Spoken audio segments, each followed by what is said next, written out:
Hey everybody, welcome back to J&J Podcast. I'm Justin. I'm Jeff.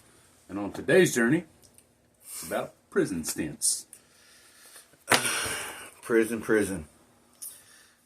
It's not a good place to be. It really sucks.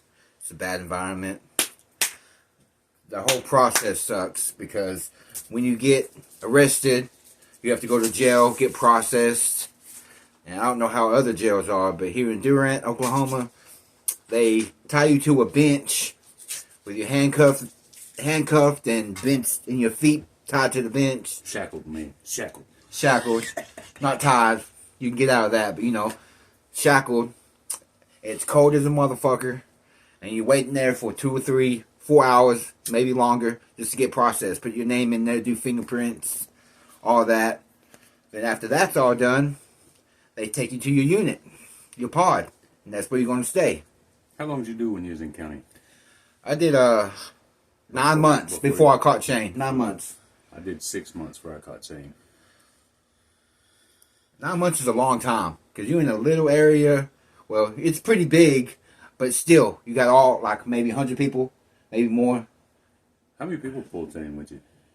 15, 20. I pulled with like 10.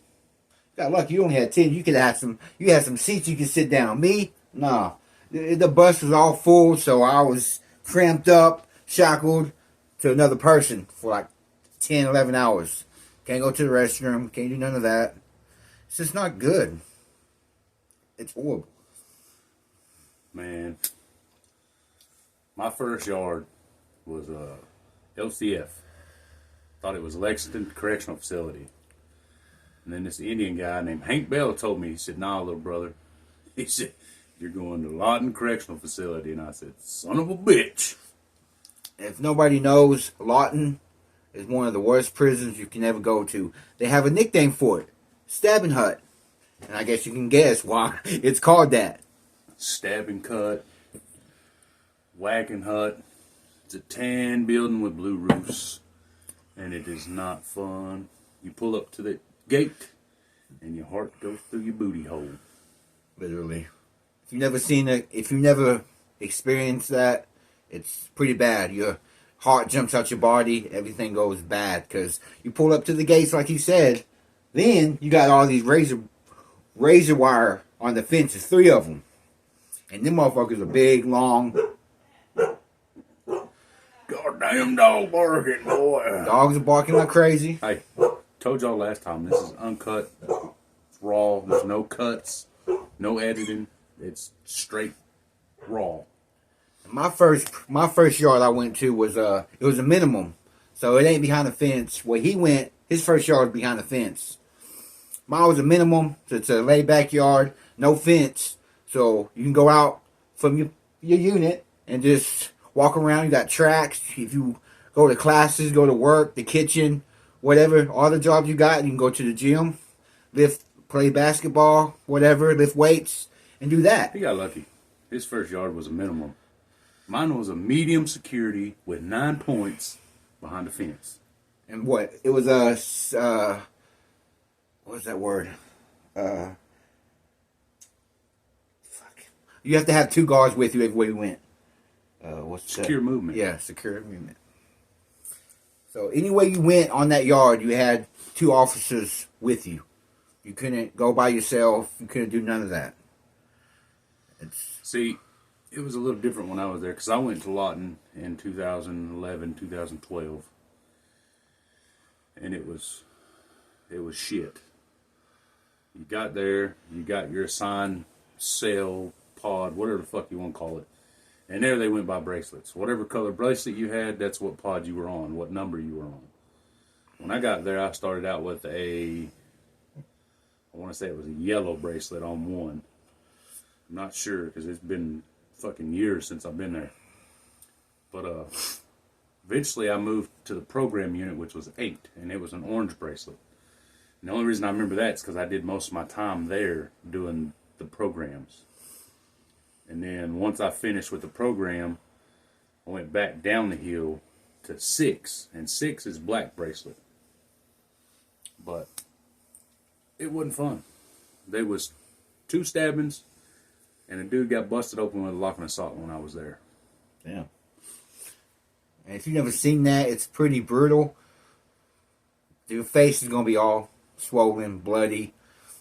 I knew somebody behind the fence that had a scar on top of his head, like a dot, about out to here from getting lock and sock. It's pretty brutal in there. But my yard was a minimum. Howard McLeod is the name of it. But my first time going in there was, I got there around 12, 1 o'clock in the morning.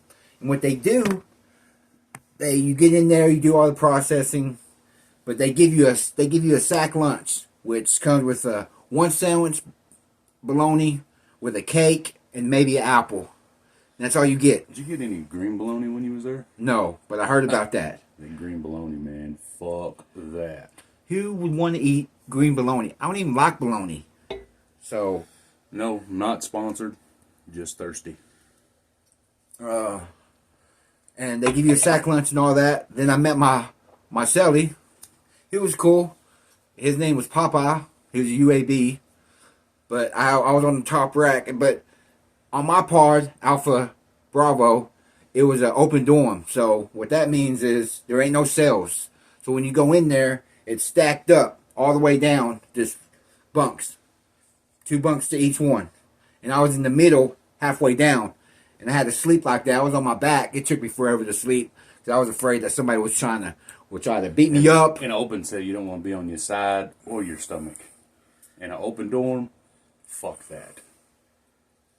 You don't want to be on your side or your stomach. Because whether y'all want to believe it or not, they some sick bastards in prison. Really sick. Because a lot of them are fucked up. They've been institutionalized. They've been inside so long, man. They will fuck a dude. They don't care. That's what they like. Some of them just like to beat you down and fuck you while you're knocked out.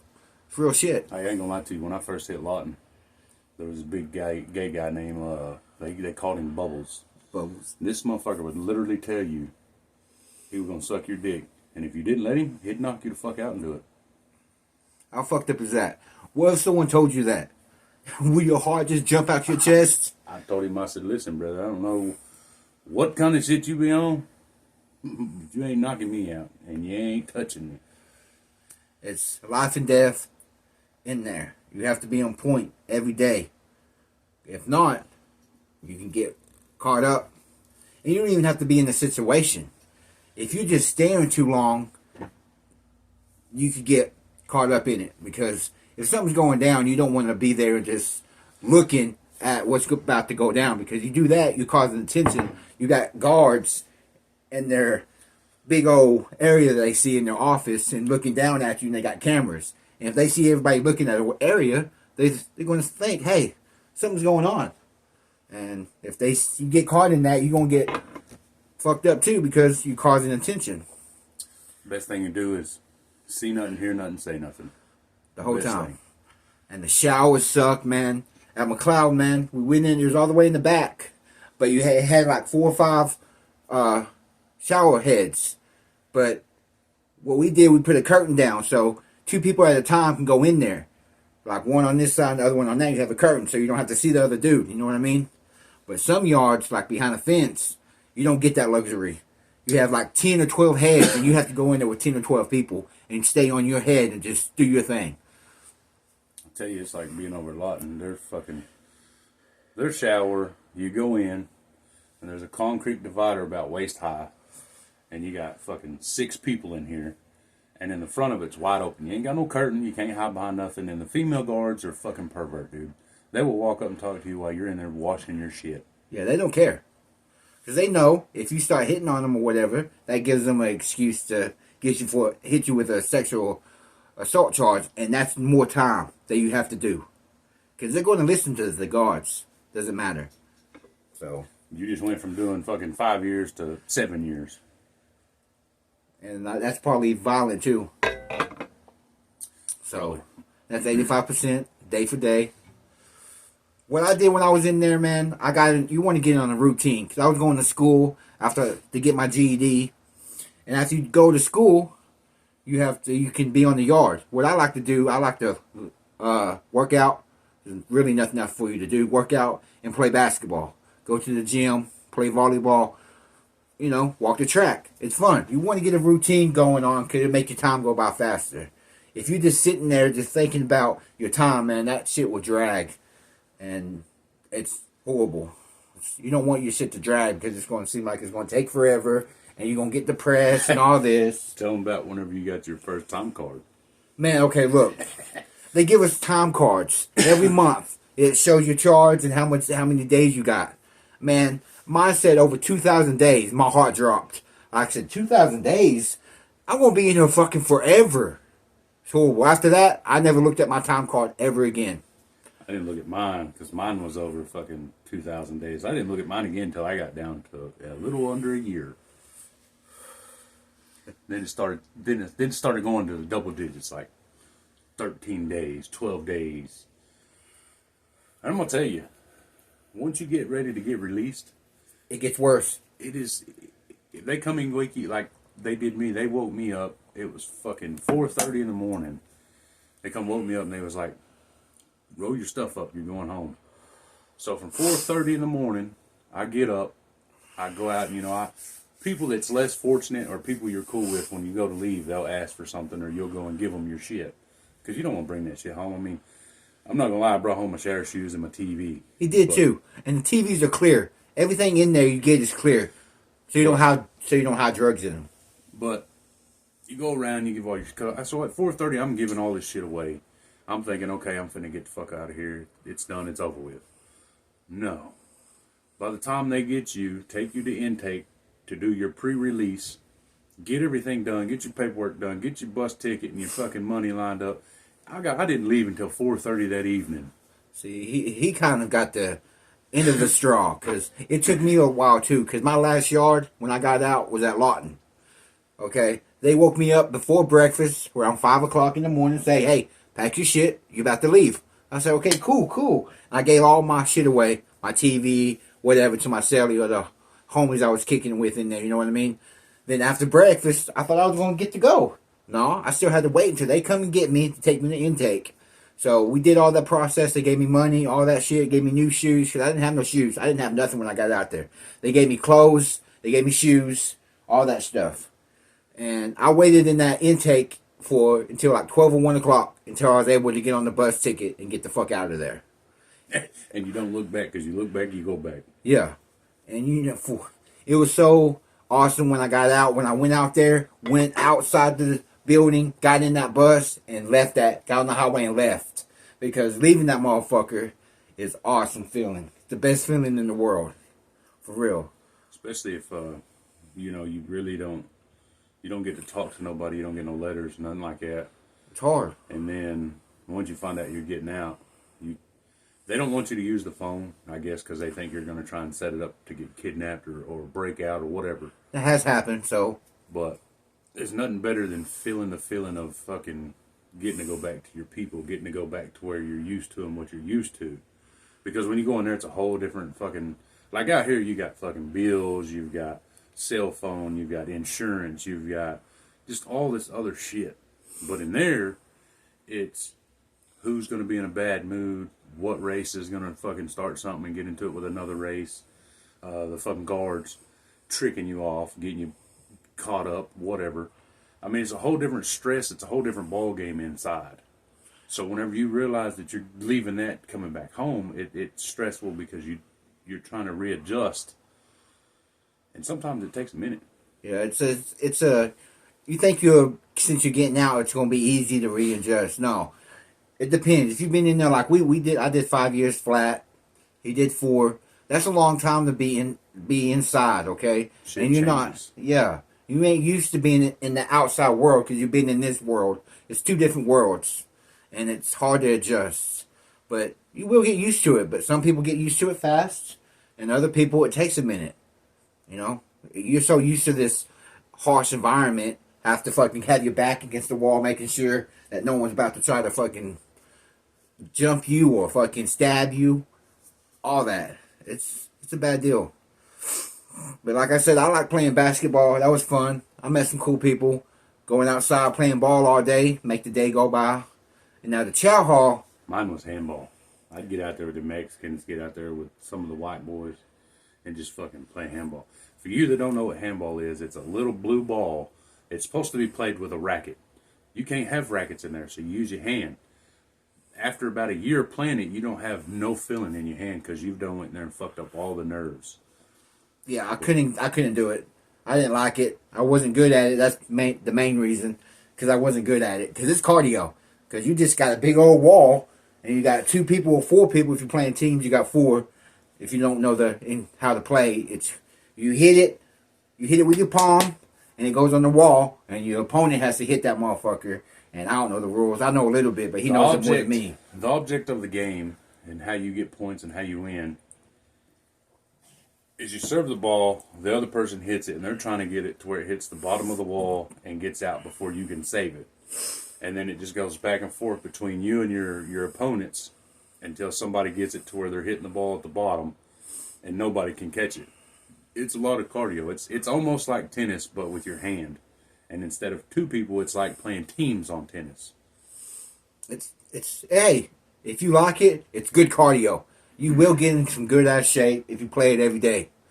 And what else you gonna do?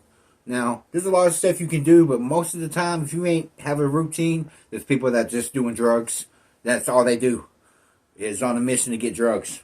Or they get fucking debts built up and then catch out. And that's the real thing. Catch out's a big deal, because you got commissary. People do stores, like commissary, like for soups. Let's just make an example. 2 for 1, baby. 2 for 1. 2 for 1 or 3 for 1. Depends on how it is. And if you get in debt and you can't pay your debt, people get tired of that.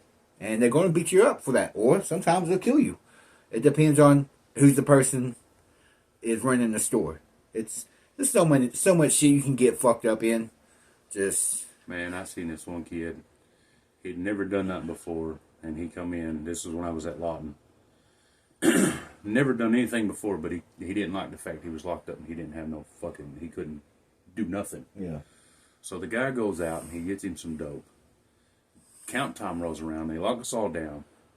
While the guard's counting, this dude starts beating on the fucking door, hollering at the CO, help me, help me. So the CO lets him out. This dude runs out of the cell onto the stairs on the top run, falls down, and he's like, they're trying to kill me. They're trying to... It was a catch-up move, but it was also because he had never done nothing, wanted to take his mind off of being locked up, and then boom. Now he's not on the unit and he can't pay that. Them people's fucked. Now they're going to be even madder. Then he goes to another yard. They're going to send word over there and they're going to take care of him there. Yeah. See. So don't think you can't get caught up, because if you go to another yard, they can send that info. That shit follows you. You can't get away from that. You don't want a catch out charge on you, because each yard you catch out to, it don't matter what yard you go in the system. There's people that have phones and their sets, their crew, whatever. You come on the yard, the dude's going to hit that dude up and say, hey, the dude's here. He caught it out from another yard, and they're going to put a green light on him. You don't want to catch out, and you don't want to PC up. No. Now, don't get me wrong. There's people that PC up to go and get people that's caught out or PC'd up just to get revenge or get even. But that shit follows you. If you catch out from a yard or you PC up at a yard and you ship out and go to another yard, that shit's going to follow you. Unless you did it to get even or square up with somebody, that shit's going to follow you. And then everybody at every other yard's going to know, because that person's going to call over here and be like, hey, dude's going to be there. This is what he looks like. This is his name. Handle that. Green light. For y'all that don't know, green lighting it's either a hit or a go ahead to get your ass. And they're not just going to fuck you up. They're going to kill you. It's over with. You got a green light on you, you better be ready.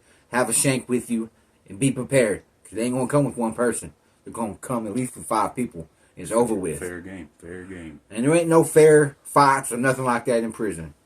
No way. Unless you get lucky and you're cool with one of the fucking gang members in there.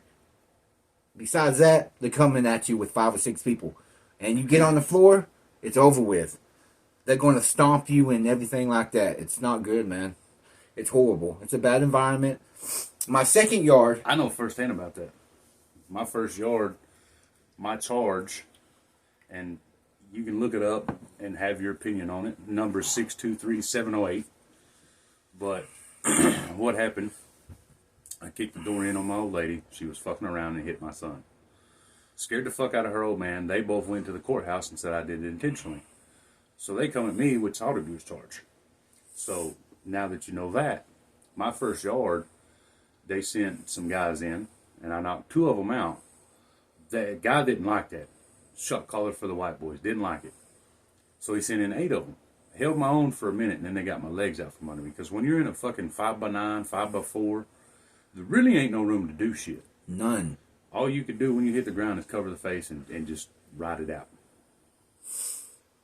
See, my whole stint, I never got jumped or nothing like that. Nothing like that. I don't know. Maybe they was intimidated by me or something. I don't know. But I held my own. But I did beat this one dude up for putting my name into something, and we tried to get it. And he almost got, 2 crews almost got into it.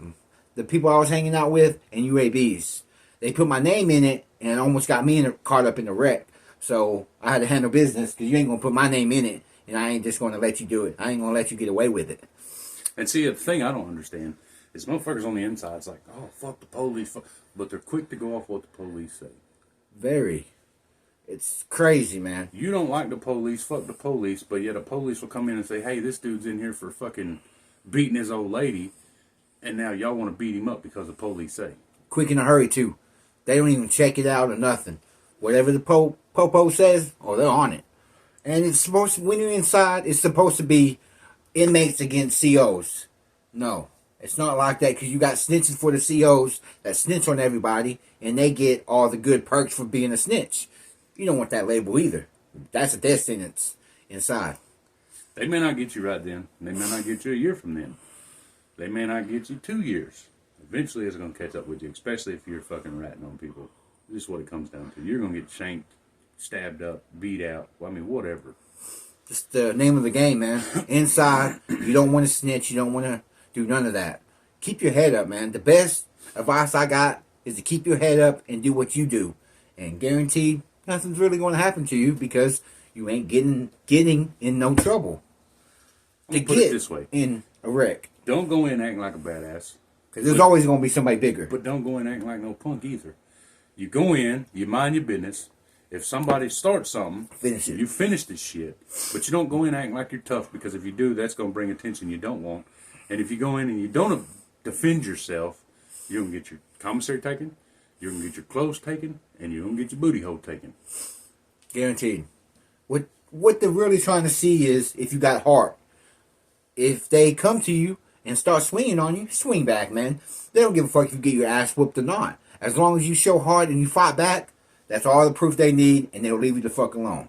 But if you just don't do nothing and just get hit on and just cover up like a little baby, then you're a punk now. Then everybody wants to turn. Everybody. And they will get theirs. Because they know they can extort you or punk you out and get your shit. Man, I was at Cushing.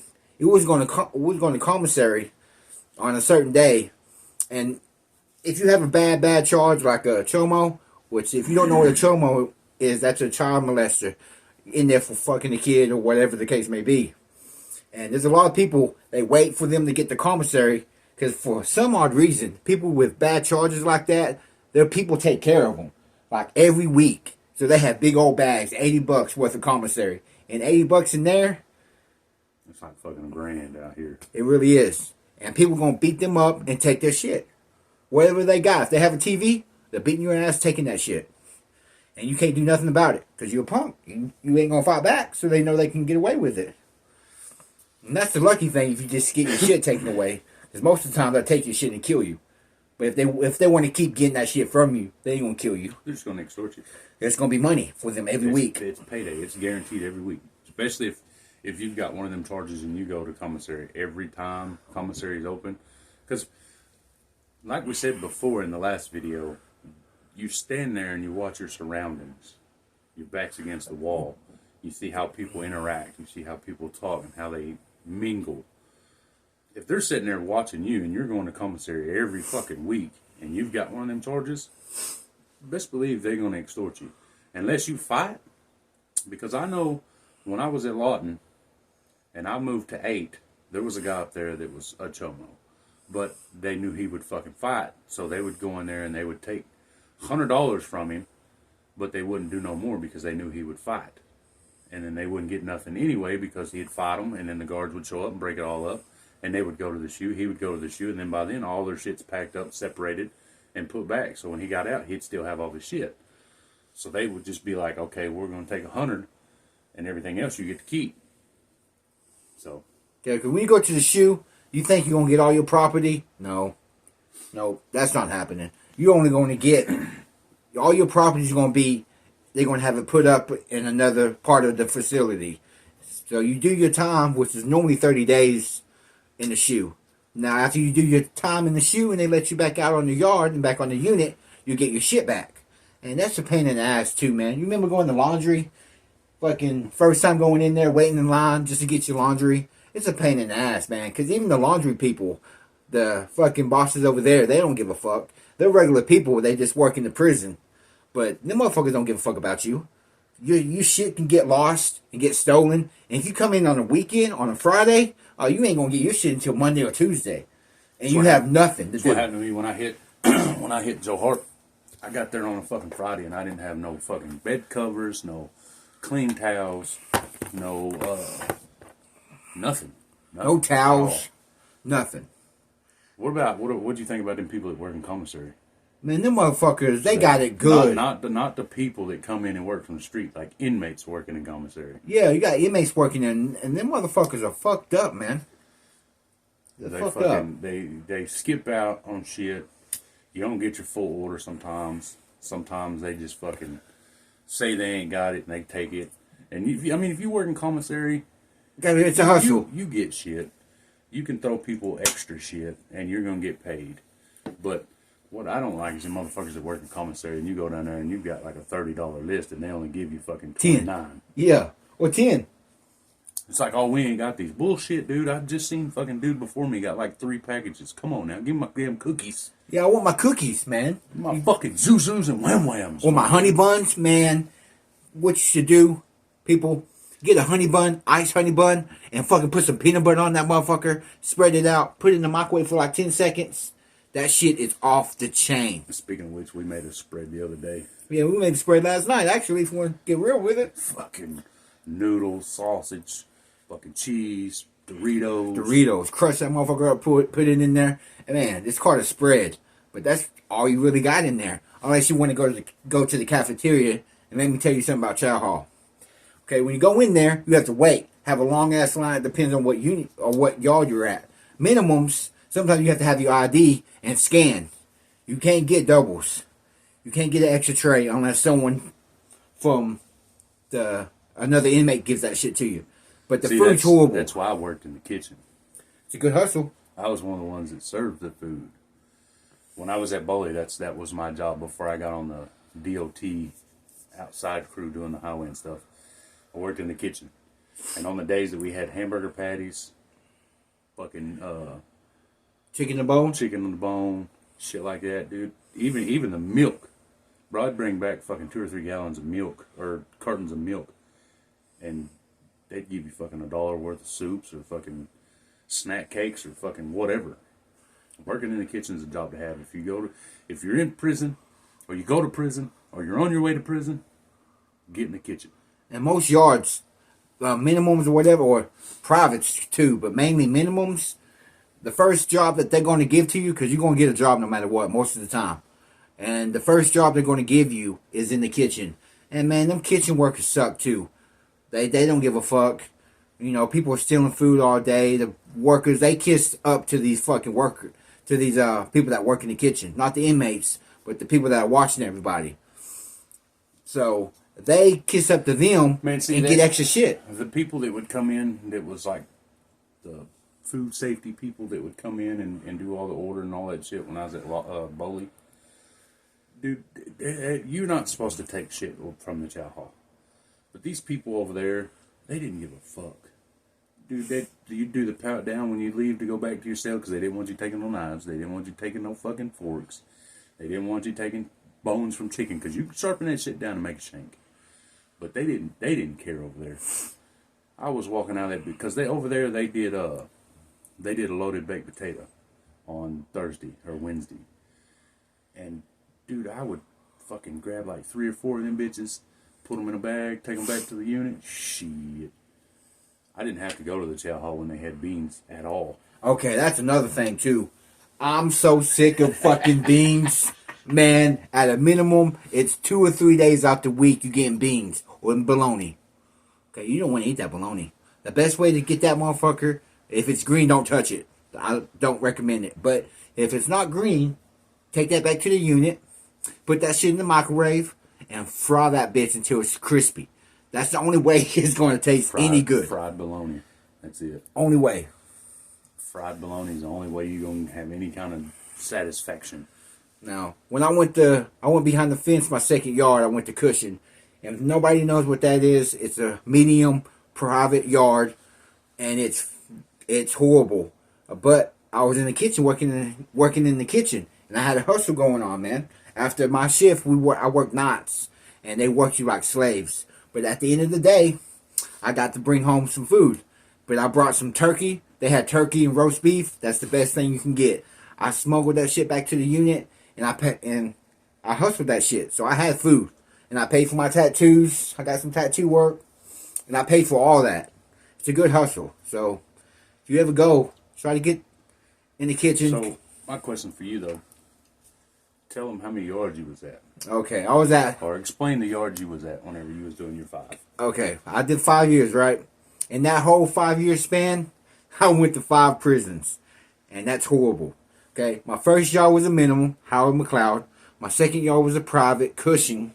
Then they shut that bitch down, and they sent me to Sayre, which is another. It used to be private, but state owned. Then after that, they sent me to Hodgins, which is another minimum. Then after that, they sent me to Lawton. That's 5 prisons in 5 years. That's horrible. But explain to them why you got sent to different ones. Like me, I started off at Lawton. I had 9 points, which is higher security. So they put me at Lawton, and then I dropped points, got minimum eligible, went to Boley. Yeah, of course, I mixed in, got caught with a phone, went back up in security points, and went to Joe Hart. Well, okay. That's where I discharged from. Well, my yard's the reason I left. My first yard, McLeod, I was there for 15 months. But the reason I got shipped is because I beat that dude up. And I beat this dude up so bad, man. His face was unrecognizable. I fucked that dude up. So they sent me to the shoe for a month, put my transfer papers in, and sent me to Cushing. Then after Cushing, I was there for like 14 months, but they shipped me because they closed down Cushing. So Cushing ain't a prison no more.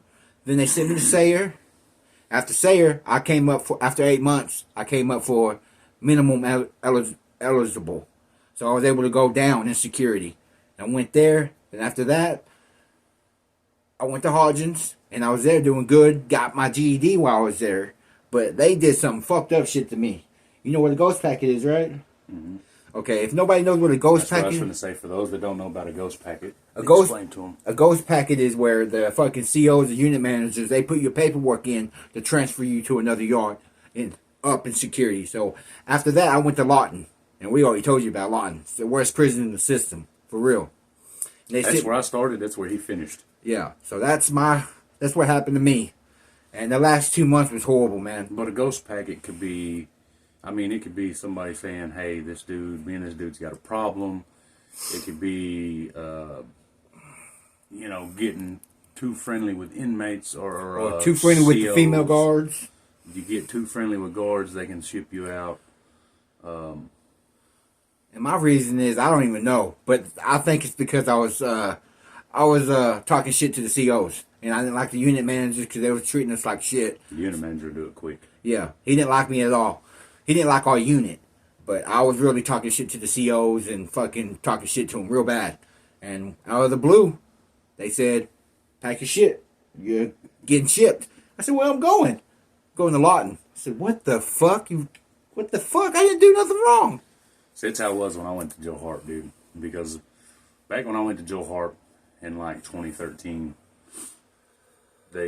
because all the shit you hear about Lawton, like all the stabbings, the cuttings, or the locks and socks, all this shit, you get there and you experience it. It's bad, but it's not as bad as some of the stories you hear. Well, same way when I went to Joe Hart.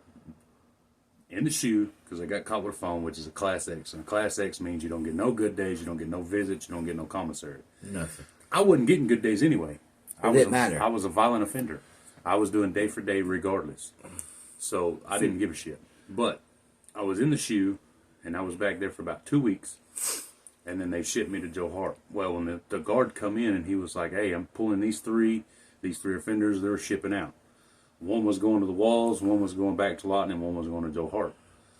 I had already started doing push-ups, getting my mindset to go back to Lawton, and the guard, he was like, nah, you got the fucking lucky pick. I was like, what you mean, boss?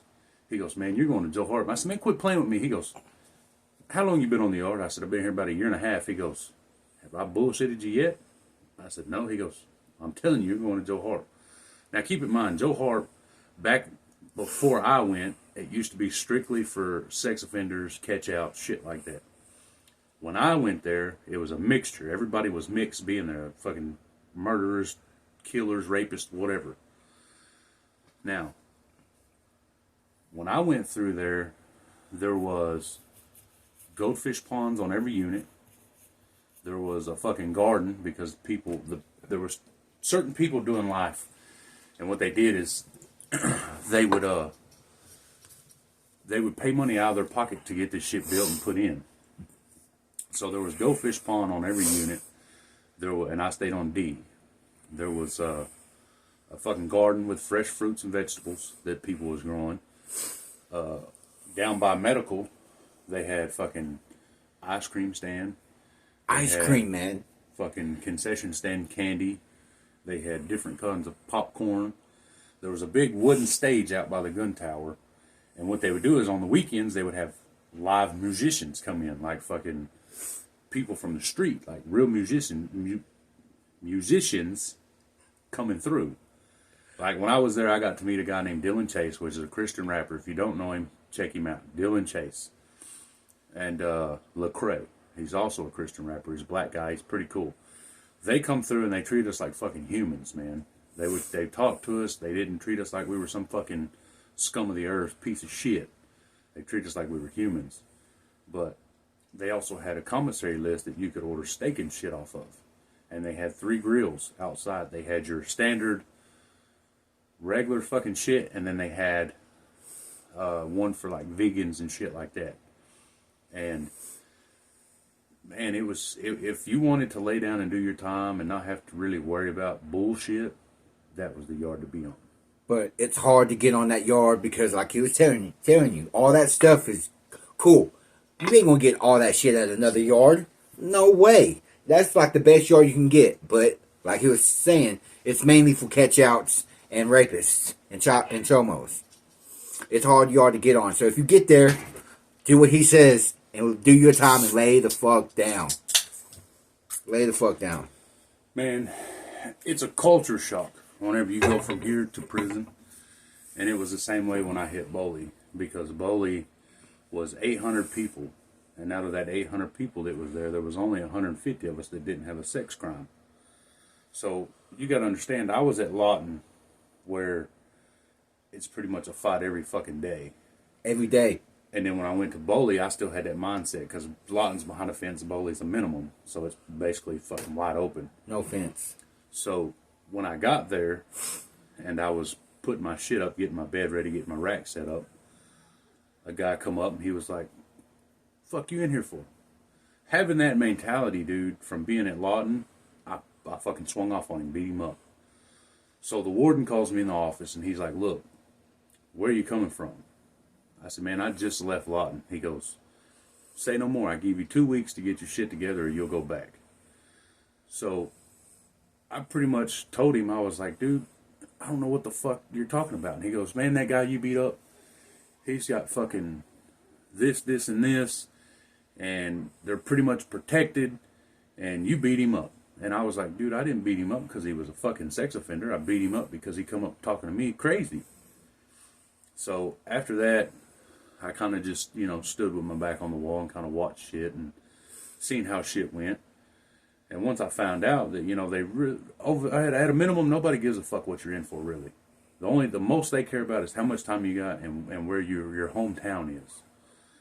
So after I learned that, I fucking just did my thing. I played handball. I worked in the kitchen. Played guitar because you could get guitars over there.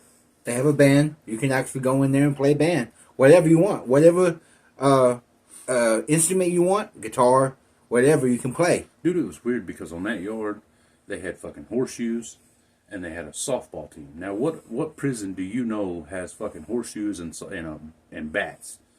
Minimums. If it's a medium or max, you're not gonna see that shit because they use that shit as weapons. At a minimum, most of your people there is trying to go the fuck home. So you kind of get... They've got like 3 years or less, most of the time. 5, They're short sentence, we'll put it. They're not doing life. They're short sentence and they do that because it's like your fucking, your level. Because you go 1 through 4.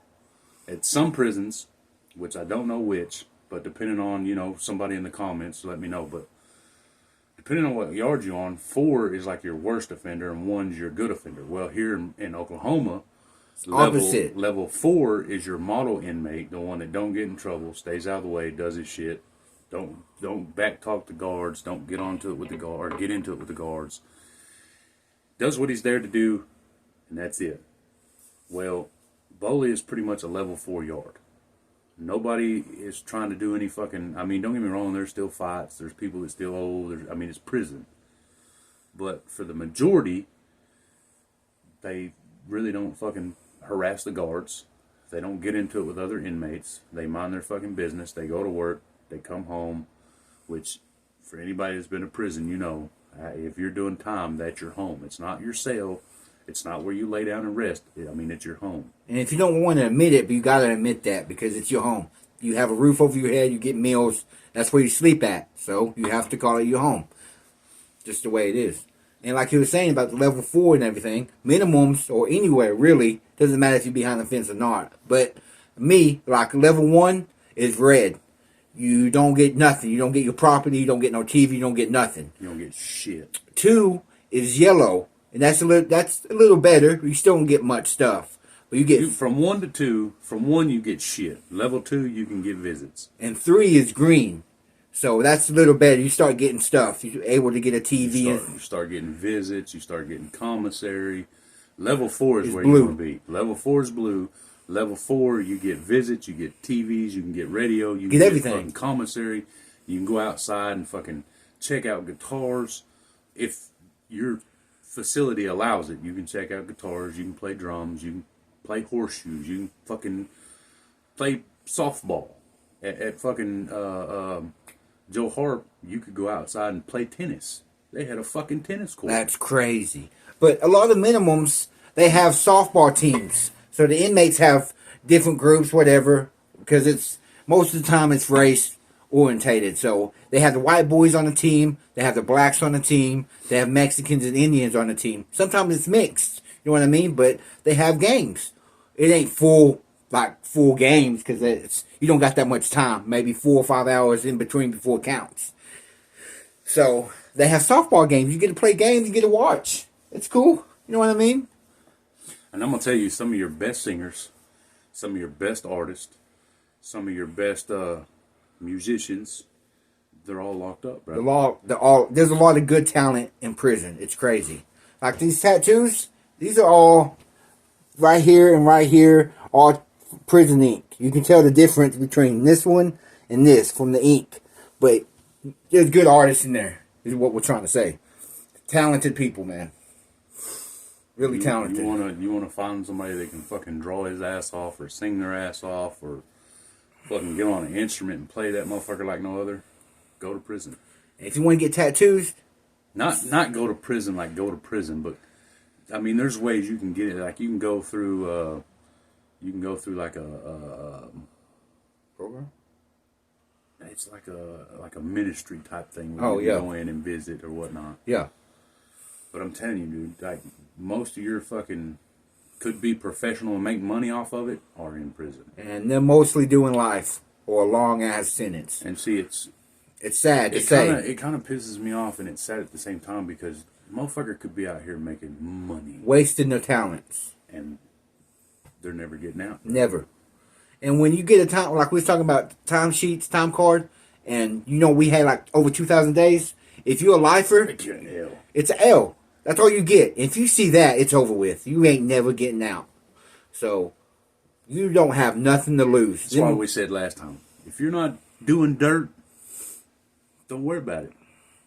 But if you're on the path to go, I suggest you quit now. Yeah, for real. And I mean, some people are hard-headed. Some people have to go get a feel of it, just like this fucker. I told him, I was like, dude, look, and I explained to him all the shit that happens in there. How it went down. I was gone for fucking 4 years, 6 months. Sure enough, he had to go find out. And it wasn't fun. It wasn't fun at all. I did 5 years and 6 months. It's not fun. But at the same time, you get used to that lifestyle, and it seems normal to you. So, I mean, it falls back on the fucking drugs is a hell of a thing. oh man, there's so many people. You think the addicts here outside in the real world are bad? The tweakers and everybody in there is even worse because they ain't paying their bills. What I don't understand is how the fuck can you get high and be locked up? Yeah, if you're doing dope, how does that make sense to anybody? And for you fucking people that think there's a lot of shit out here, you should see. I mean, you can get twice the drugs, you can get twice the cigarettes, you can get twice the phones, and it's people don't want to admit it, but there's guards in there that bring shit in, Yeah. get paid for it. There's female guards that give pussy up and get paid for it. I mean, if you have a green dot, and you talking to a female guard, she's gonna give that pussy up. You have to give $500-600 to a green dot, and that's a card. You guys know what a green dot is, right? Green Dot is like PayPal. You put it's a loadable card. You put what you do is you call your family. Hey, I need you to get a Green Dot. They go get it. They put money on it. Send the numbers to the person, and that fucking number can get you a lot. I mean, you can buy phones with it. You can get other people to sell commissary with it. You can get female guards to come off pussy with it. And don't think they ain't doing it. Some of you women watching might be like, oh, no, you're telling our secret. Everybody knows. It's part of it. Trust me, you're not making that much just off of your salary pay. Hell no. You're a fucking state raised out of prison. There's no way you getting paid bank. And there's a lot of people CEOs that's doing that to get more money. Because being a CEO, I don't know why anybody want to have that job. And it ain't just females, guys do it too. Yeah, guys do it too, man. Look, there's a lot of gays. Especially men that work at female prisons. Oh, yeah. They're doing it there. Men's making bank there. Women make bank at men prisons. I'm telling you this right now. If I was a guard at a female prison, I'd be getting some pussy too. Cause them Motherfucker, you'd be going through the same shit you went through. Because that bitch would be like, he raped me. No, I mean, they do it. This is why we say this is uncut. This is raw material. Because we're going to put it out there. This is real stuff, man. You couldn't come up with this. This ain't no joke. This ain't no lie. This is a story. When I was in Cushing, these 2 people got stabbed. Look, with a chicken bone. With a fucking chicken bone. Okay, there was these 2 groups. They're both Indian crews. But one was called Savage Boys. And the other 2 was IBH. And if you don't know what that is, that's IBH are fucking ruthless. They don't give a fuck. It's called Indian Brotherhood. Yes, and them motherfuckers are ruthless in the system, in prison system. They only act like the walls because they're killing people. That's what they do. And Savage Boys and IBH, they hate each other. And these 2 Savage Boys were on the table on the pod. It's playing spades. Playing a card game. Spades is what it's called. And these 2 IBHs came up behind them, started beating the living shit out of them. And guess what? The COs didn't even come for like an hour or 2. And they got stabbed with... SEALs ain't. SEALs are more scared than anything. Like when I was at Lawton, bro, you wasn't getting saved by a SEAL. Oh, they didn't do that. Motherfuckers wouldn't come in the pod until they were... Because what they do is they come in and they holler, lock down, lock down, lock down. Guards ain't going to come in the pod until everybody's locked down. So if that motherfucker's getting beat up, shanked, stabbed, he's probably dead. Because a SEAL's not going to come in there until everybody's locked down. Because they're that fucking scared. Why they signed up for that job? No fucking clue. Definitely behind the fence. It's way worse for CEOs behind the fence. Because It's fucked up. If you go to Lawton, I mean, you have to go through like 5 or 6 fucking doors just to get into it. So if you having beef with this other person and you red light, which means going to another unit that you ain't supposed to be on, that you live on another unit, you go in the Lawton and you go in that unit, you have to go through 5 gates, and after that you go in the unit and it's locked. So if you killing somebody or getting in a fight with them, you know he's being serious because he done scooted all the way up toward the screen. Yeah, for real. It's look, serious shit. While you're talking about that, I remember this one time we got out.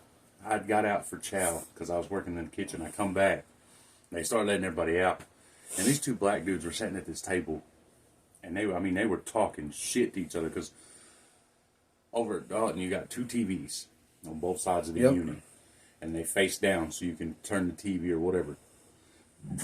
The guy was sitting at the table. He's a little young. He's probably about late 30s, early 40s. The other guy was like mid 50s. And they're sitting there fucking going back and forth, back and forth. So this old man stands up.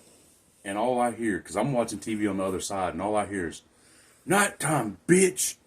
And about that time I turn around, that older black dude hit that fucking young one, and I mean, went down on the ground, dude. Like, he got up and was drunk. And for y'all that don't know what drunk is, it's when you get hit and you see fucking stars and you're going all over the place. Stars around your head, dizzy and all kinds of shit. And no CO showed up at all. They ain't going to. It was done and over with by the time anybody heard anything. Yeah, like I was talking about behind the fence, it happened at Cushing, where these Savage boys got stabbed with a chicken bone. After they got stabbed, they were still getting beat up, and the guards didn't come in for like an hour, man, for real. And every time the IBH's crew, they walked around the pod, and every time they walked around them, they beat them up, kicked them, punched them, and they did another lap. And they came back around and beat the living crap out of them again. And the people that was getting beat up, they was banging on the fucking door, saying, "Help me, help me." And them guards didn't do a motherfucking thing. They don't care, because their life is at stake too. But they have like mace. They have these motherfucking bear maces. If you get hit with that motherfucker's gonna put you to the ground. That's like when I was over at fucking Joe Hart, dude. This guy come running out of the fucking back, and this other dude was chasing with scissors. Scissors! And they took their mace and they sprayed these motherfuckers. And keep in mind, this happened here, and I'm way the fuck over here on the other side, and that fucking mace hit me. I couldn't breathe. My nose was running. My eyes were watering. I thought I'd been sprayed with it. But, I mean, that shit's potent. They could use that to break up any fucking thing possible, but they don't do it because they're fucking scared to go in the pod. Don't get me wrong. They will. I'd probably be the same way if I was a CO. But you know what you have to do when you sign up for that job. Your life's at stake just like our lives are at stake. And when you've got 400 fucking men in one room and all that testosterone, fights are going to happen. Guarantee you can't stop a fight in prison. That's not going to happen. You got all this testosterone, guys, and when it's hot outside, if you had a minimum outside and it's hot and fucking muggy, man, guess what's going to happen? There's going to be fights going on because people are pissed off because it's hot. And you say something wrong to somebody, you don't know who's going to be that person. There's going to be somebody that's going to beat you up. It's going to happen. And I'm pretty sure if you talk to a woman that's been in prison, she's going to tell you the same shit. Because women prison is twice as bad as a man's. Yeah, it's more disgusting too. You know what I mean? Thinking about them women getting a cycle all at the same time. And they're bitches when they're on that shit. You got to look at how they make dildos and shit, dude. Yeah. Man, they're having fucking making dildos and fucking themselves and shit. And they use it back to back. They don't clean that shit. So one girl does it, and it's getting switched over to this other girl. It's some nasty shit, man. But I mean, that's something we can't talk on because we ain't never been in one. No, but I heard from women that I know. And they told us some stories. They told me some stories. It's some fucked up shit. Nasty shit. Because prison, period, is not fucking clean at all. Mm-hmm. Not clean at all. Because you got all those people in there, and you got all the fucking your skin cells and dust and everything else in there. You gotta clean your unit or your cell every day. Dead skin. You've got fucking hair. You've got toenail clippings, fingernail clippings. I mean, it's just fucking nasty. And the people that are fucking nasty, this one thing, if they are fucking disgusting inside, you know for a fact, if out here in the real world, you know they're nasty as a motherfucker. If they don't take care of themselves inside, they definitely don't take care of themselves outside. It's a nasty, disgusting place, man. And the toilets, man. Depends on what yard you're at. If you're behind a fence, man, in a cell, that's where your toilet is. But I mean, those are not really that nasty because you can control that because it's in your cell. But whenever you have fucking toilets that's out, like they did over at fucking open bowling, dorm. It's an open dorm. Open dorm. Minimums, their toilets are out. So it's a public use. Anybody can use it. And everybody sees you. Motherfuckers in there don't clean up after themselves. They go in there and shit. They don't flush the commode. They go in there and piss. They don't wipe the seat off. When you're in a cell, you and your cellie have an understanding that, hey, this is where we both eat, piss. This is where we both shit. And this is where we both eat. Keep it clean. And one thing, do not fucking if your cellie's eating, do not piss while he's eating. You're gonna get fucked up and beat up for that shit. Cause when you flush that toilet, it's just a metal toilet, and all that shit's coming up while you flush that shit. You don't want that shit to get in your mouth. Don't take a shit while your cellie's eating. There's rules to this shit, man. There's really rules. When you're in there, and it's you and your cellie locked up in a fucking cell, you've got 2 bunk beds against one wall. You've got a little table to write letters and shit on the other wall. And then you've got a toilet with a sink.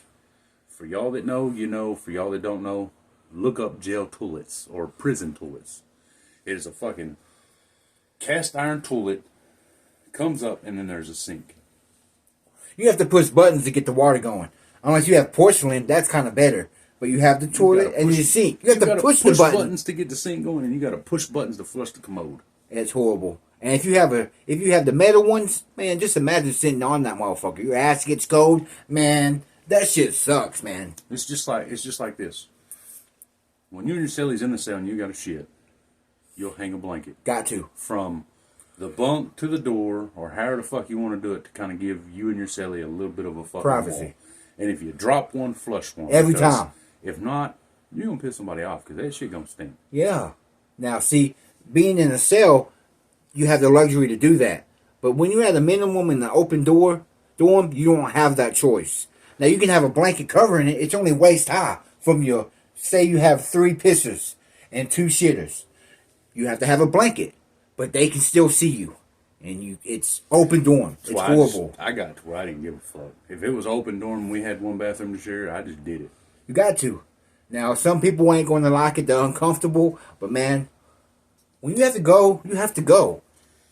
But, see, that's also the good thing about a cell. A cell, you ain't got to worry about. The only time you got to worry about it is during the day. Because when it's count time or when it's locked down, it's no other you choice. And your cellie. You and your cellie's in there. And if he's got a shit or you got a shit, you'd be like, hey, Cellie, man, I got to use the toilet. That lets him know I need to get somewhere where I can get some air or cover my face while he's taking care of business.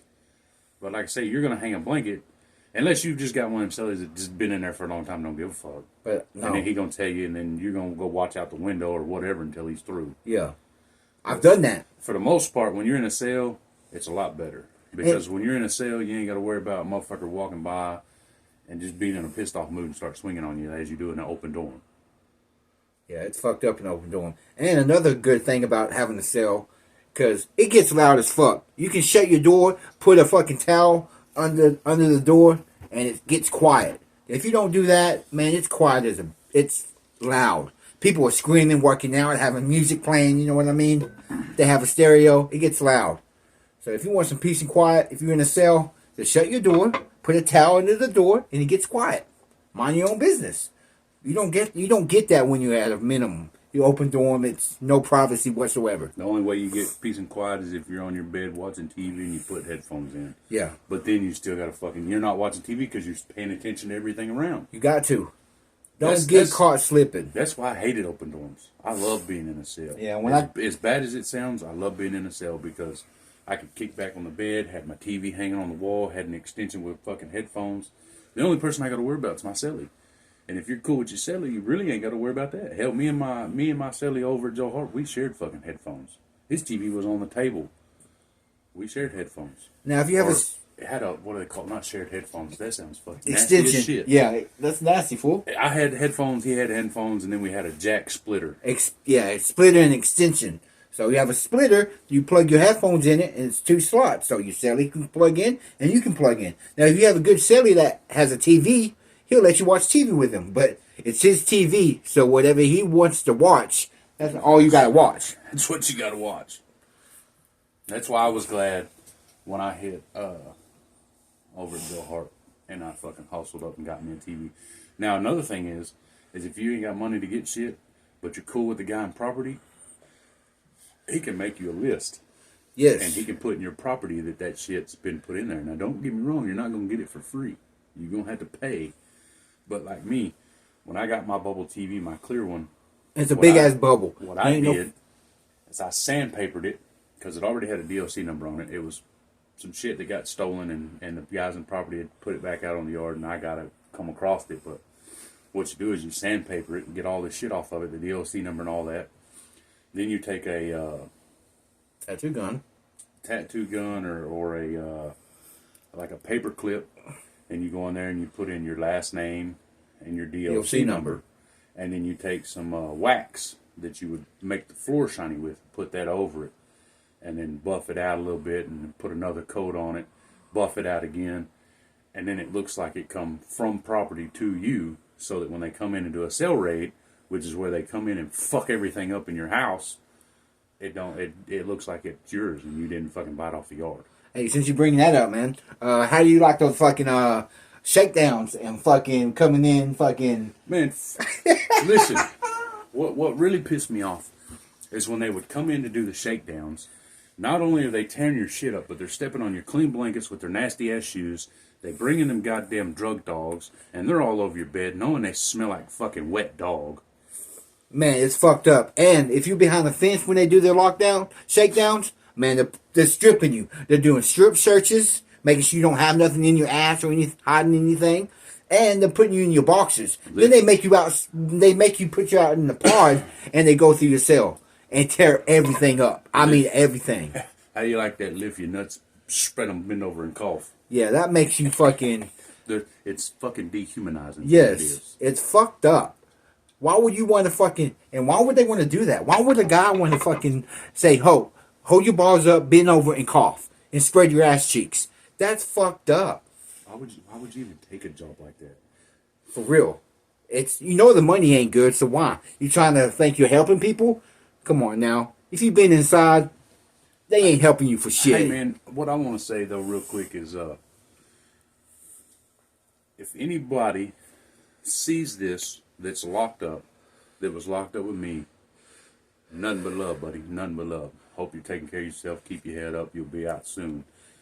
Same goes for me. All the people that kicked it, if you're watching this, all love, man. I hope you're doing well. Keep your head up. Keep doing what you're doing. I hope you get out one day, man. Much love. Because it's like this, bro. You go in there with the intent. You went in by yourself, you're going to leave by yourself. But anybody in their right mind is going to tell you, when you're in there, you meet some pretty fucking cool people. I met some cool-ass people when I was inside, man. You get cool with them. You hang out with them. Go to rec time, or fucking outside with them. Talk, hang out, work out with them. You could leave your cell, go to their cell, and be like, come on, dog, let's go hit some burpees or something. And they're there. Just like out here. The only difference is some of them's got long sentences. Like I had over at Joe Hart, I was fucking in the car, bro, for the Juggalos. There for a while, I ran them because when I got there, they were fucking ignorant. They were crash dummied out. They were self-thieving, doing all kinds of stupid shit.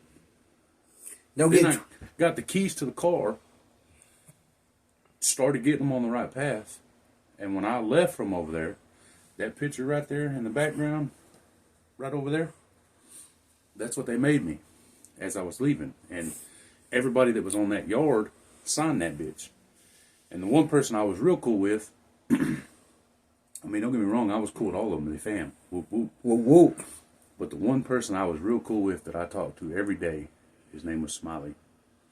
He was a young kid, short hair, had tattoos all over, but he had a fake tooth. And if you're watching this, I'm putting you on blast. He had a fake tooth, but it popped in and out. So whenever he would do tattoos, freehand, keep in mind, he'd always make it have a missing tooth, and that was his trademark. Cool as shit, dude. Young kid, had like 25 years when I met him. So he's probably down to 9, maybe 10. So, I mean, I know y'all get phones, and I know y'all can check up on shit. Hell, there's people doing TikToks in prison, so I know you're watching YouTube. So that's why I say, if you come across this and we were locked up together, and we were cool, man, just keep doing what you're doing and get out and don't fucking go back, bro. I've been out 10 years. If I can do it, you can do it. Anybody can do it if you have your mindset, man. Because, man, you don't want to... Full been out for a year. Almost. A lot of them don't make it past 6 months. And that's just facts. And honestly, I had a good support system. Because I really didn't think I was going to have nobody to help me out. But I had my mom and I had my dad.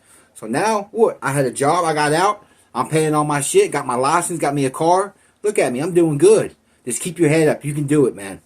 For real. Don't get me wrong. It's going to be hard. Because it's hard as fuck. Because they want you to go back. When you get, like when I was leaving, I had a guard tell me, oh, we'll see you in 6 months. No, the fuck you ain't. And they want you to come back. That wasn't a life for me. Didn't like it at all. Hated every fucking minute of it I was in there. Like I say, you get to know people, you get acquaintances. Makes the time a little easier. But there ain't nothing like being out here where you can do what you want, when you want to, how you want to. And some people like being in prison because they've been in so long and they don't want to get a job. You get 3 meals a day. You get a roof over your head. People like that. They don't want to take care. They don't want to be responsible and take care of their life. Fuck that. You know what I'd rather do? I'd rather be outside here and fucking struggle instead of being in there and not have to worry about nothing. I'd rather be out here and be able to go to my motherfucking icebox and eat what I want to instead of getting told, okay, you can go eat chow now. Yeah. This is what you're getting. Sorry. We have an icebox. If you're on lockdown behind the fence, you have an ice chest. And you better get some ice before you get locked down. Because if you don't, you're screwed. If you have anything cold, you're fucked. You better get your ice filled up. Ice chest filled up. Yeah, because like they did over at fucking Bowley, man. If you had an ice chest and you had milks that you were saving for the next day, or you had something from the kitchen that needed to stay cold, if you didn't get ice before it was locked down, you wouldn't get shit until that next day. And by then, it'd probably be ruined. It'd be ruined. So you have to drink that shit.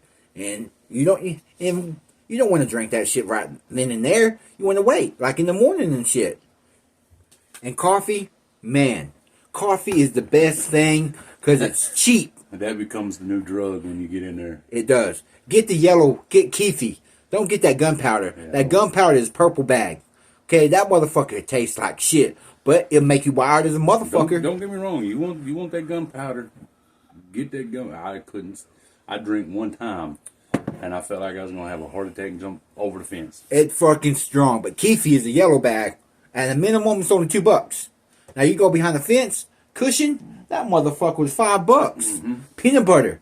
At the minimum is $2. Behind the fence, $5. For a little jar of peanut butter.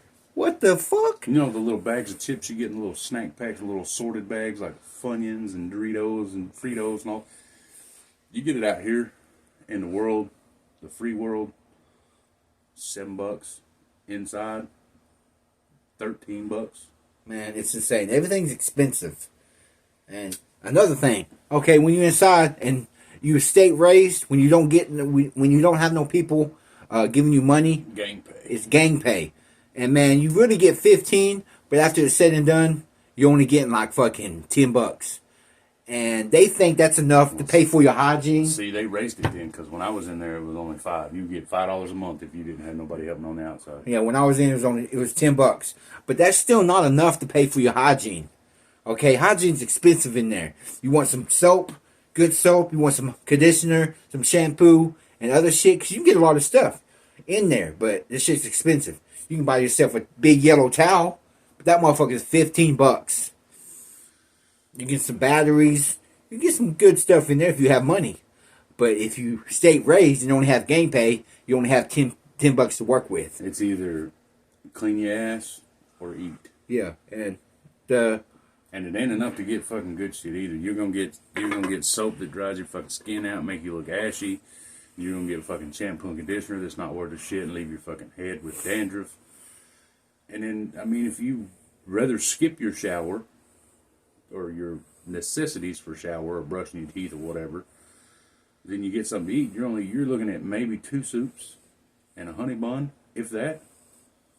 I don't understand why people want to go through that, bro. Fuck that. I'd rather be clean, because you got to be clean. I'd rather be out here where I can go and buy triple the shit you can get in there.